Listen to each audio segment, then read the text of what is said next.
Hawu cha bhuti, akulona iqiniso kodwa ukhona nje umngane enginaye wesilisa. Akahambi nge-Ranger kodwa uhamba nge-Raptor. Kusho ukuthi-ke ngibonwe wuye-ke yena uSipho, umngani womyeni wami.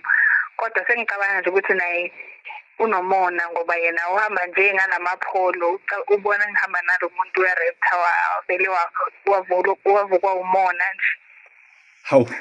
Akusukuthi kukhona okwenzekayo. Lo bhuti we-Raptor umngani wami, siyazivayibhela, siyaziphumela. Akukho kungaphaya ngoba uyazi ukuthi mina ngishadile. Oh, so wena nalo bhuti we-Raptor lo uthi ubhuti ukubonile.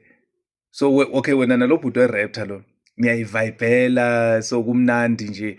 So lo bhuti othi uhamba ngepholo siyazwana nje kahle. Ninjani?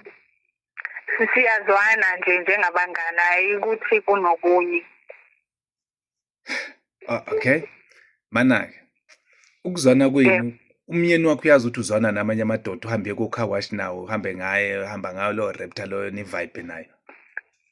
Cha ngeke bhuti, akazi, angimtsheli ngoba phela abengeke azayizwe esikweni kahle nje nanoma sengimchazela, kodwa yena into angayazi leyo akayazi, angimtsheli.